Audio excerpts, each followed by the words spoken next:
Welcome to Feminist Founders, the community for entrepreneurs who are ready to reject toxic capitalism and do business differently and better. We're your hosts, Becky Mollenkamp and Faith Clarke, and we're so excited you're here. If you'd like to support our work, please consider a paid membership. Information is in the show notes. But without further ado, let's get into today's episode. Hi, everybody. Faith here, part of the Feminist Founders series on invisible labor, the weights we carry. This has been an incredible time of storytelling. You know, those times when stuff is going on for you, but you get with another person and stuff is going on for them, and just the sharing of the common story helps you to feel seen and heard. I think that's what's happened. Every time I interviewed somebody, every time I talked about it, it was like you too, you know? And so Becky and I are pretty excited about what the stories have kind of brought alive on the inside of us and where we want to go. Because I think that stories don't come our way for none of us in our world, in our practice as business owners and leaders, as founders, and in our work in the world. When stories repeatedly come our way, I believe that there are invitations in those stories to engage, to see our common humanity, and maybe to engage in collective truth-telling and collective co-creation of new ways and new approaches, right? So the story was rushing in and we're like, how are we going to be part of the story that's told about how this thing shifts around? So anyway, before I go, I'm ahead of myself. I wasn't planning to start this way. I want to start with a section from a Desmond Tutu book, The Wisdom of Forgiveness. I have not read the book. I have heard the quote and I went to look it up and saw it listed in this book. My spiritual director went and spent some time in South Africa with people who were mentored by Desmond Tutu. And it was just so life-changing to hear how you hold your integrity and your love for people and your love for creating a more human world alongside injustice that's happening right now, right? So anyway, I'm going to just read this quote and then we're going to get started. In our country, we speak of something called Ubuntu. When I want to praise you, the highest praise I can give you is to say, you have Ubuntu. This person has what it takes to be a human being. This is a person who recognizes that they exist only because others exist. A person is a person through other persons. When we say you have Ubuntu, we mean that you are gentle, you are compassionate, you are hospitable, you want to share, and you care about the welfare of others. This is because my humanity is caught up in your humanity. So when I dehumanize others, whether I like it or not, and Faith will add, whether I know it or not. When I dehumanize others, inexorably, I dehumanize myself. When I dehumanize others, I dehumanize myself. For we can only be free together. To forgive is actually the best form of self-interest. Desmond Tutu, The Wisdom of Forgiveness. So let's get started. Part of what I believe so much as we go through all the various things that we're going through as a world, as a group of people, trying to navigate life on this planet at the same time, the only way to hold each other's deep humanity across difference is to deeply listen to each other's stories.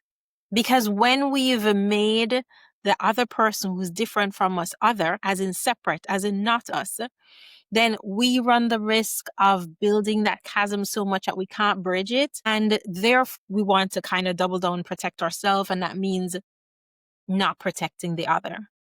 And I think if we understand that the only way to build a truly human world is to not dehumanize others by not dehumanize, and therefore not dehumanize ourselves, like that, just this, our common humanity, Ubuntu. I think the only way to do that is to expose ourselves to more stories, to listen deeply to each other's stories. I think that our tendency towards commonality and sameness, and to mask and to hide, and to the way supremacist ideology kind of holds us is by stripping away our nuanced differences, because we know it's dangerous to kind of let those things be seen. And so we want to build our ability to build bridges across difference. And I have a whole thing I could go into on that. But one of the key ways is to expose ourselves and to build a practice, dare I say, a spiritual practice of listening to human stories.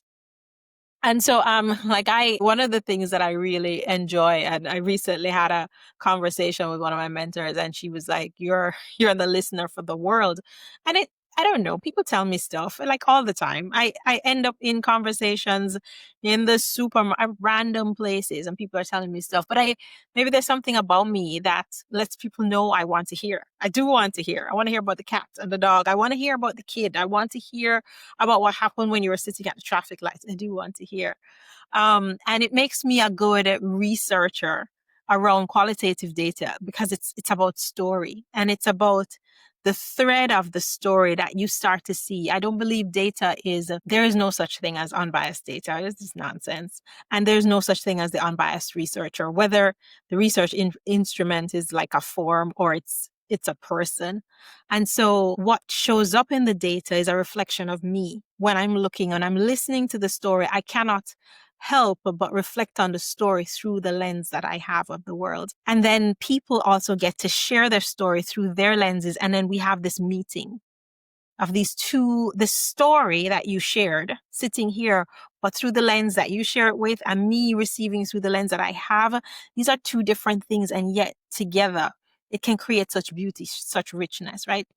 And I discovered, I've ever been a listener, but I discovered the structure of a thematic analysis, qualitative data analysis, phenomenology, and ethnography in graduate school.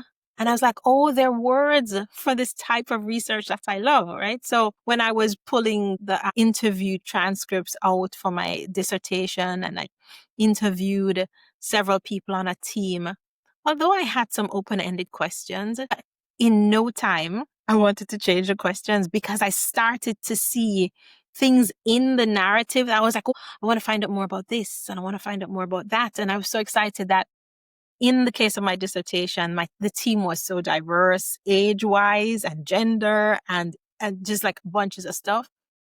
And I just kind of sunk in. And so I say all that to say that it gives me complete delight to be, again, setting up with Becky some qualitative research, some storytelling around this question of invisible labor.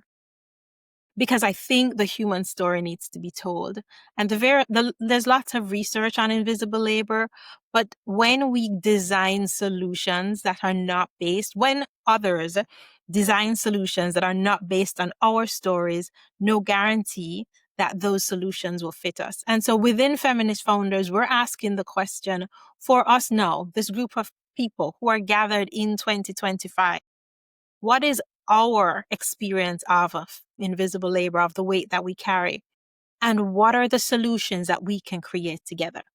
And to figure out what these solutions are that we can create together, so that we can relieve the situation that we're in, so that we can not just relieve it for ourselves, but we can create infrastructure that has less of it for others who are coming, whether behind, after, whatever. The people who are going to be engaging with us, how do we help them relieve it for themselves? And how do we create businesses that are not set up to trap people in this weight? To answer that question, we need to spend some time in collective storytelling, collective truth-telling about this matter. And so as Becky and I have been talking to individual thought leaders and experts and so on, and ourselves, we've been talking and sharing our own stories, we're like, what if we teased out, we invited you all listening to this podcast to engage with us in a deeper conversation about invisible labor and the weight that you carry.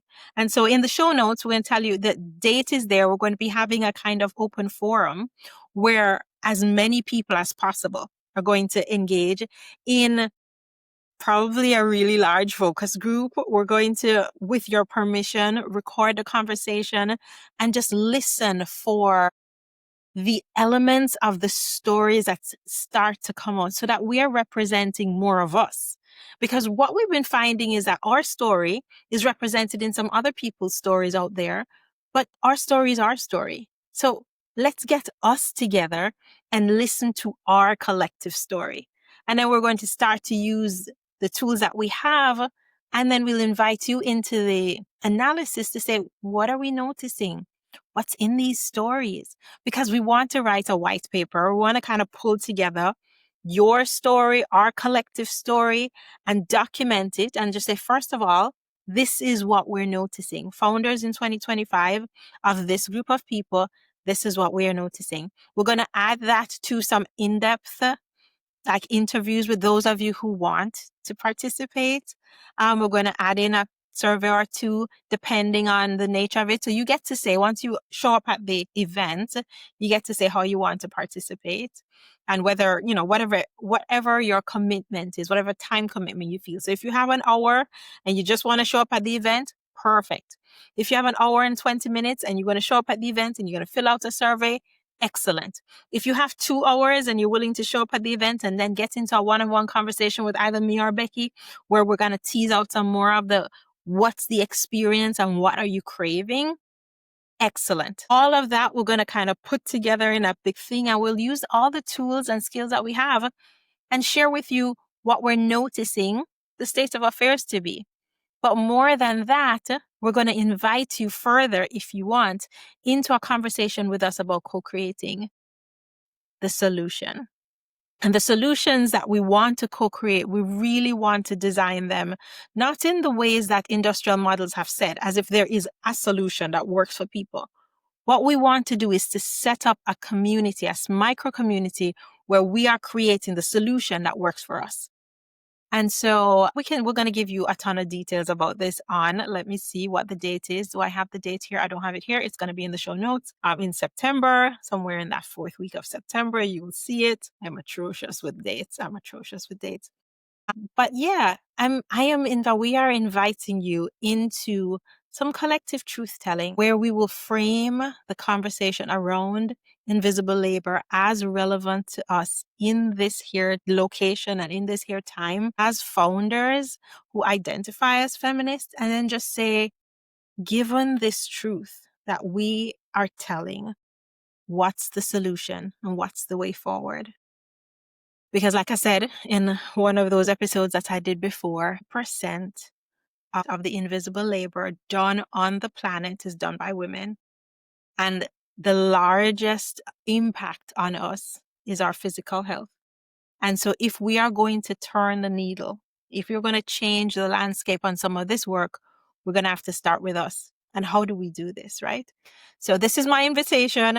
I hope you come and join us. I am looking forward to building out this kind of documentation of cases. Your all confidentiality will be honored depending on what you say. We're going to give a ton of space for you to say, yeah, I want complete anonymity, like just a data point, the sentences that I use. And if you want to be, where you want a little blurb with your name and your business as part of the white paper, we can offer that too. So let's be in conversation. I am a big fan. There's a book here on one of these books called Decolonizing Methodologies. It's a research book. And there's a bunch of rules around how research can and cannot be done. And I'm going to out myself as a rule follower light. And so while this is not official scientific rigor research, I am so against this idea that human stories are not quality data.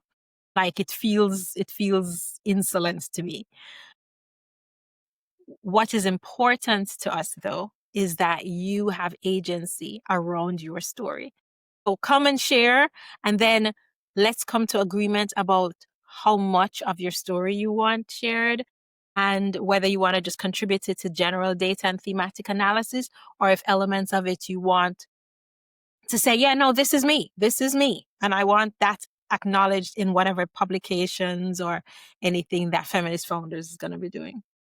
But yeah, we look forward to this. Yeah, we look forward to doing something, to listening and to acting together in Feminist Founders. Talk to you soon. Bye.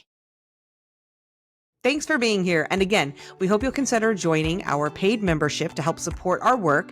The link is in the show notes. When you join, you get all of this, obviously, but also bonus content in a private podcast feed, as well as free admission into our Feminist Founders Society community calls. It's a wonderful growing community, and we'd love to have you be a part of it and to support the work we do with Feminist Founders. Until next time, keep kicking toxic capitalism to the curb, friends.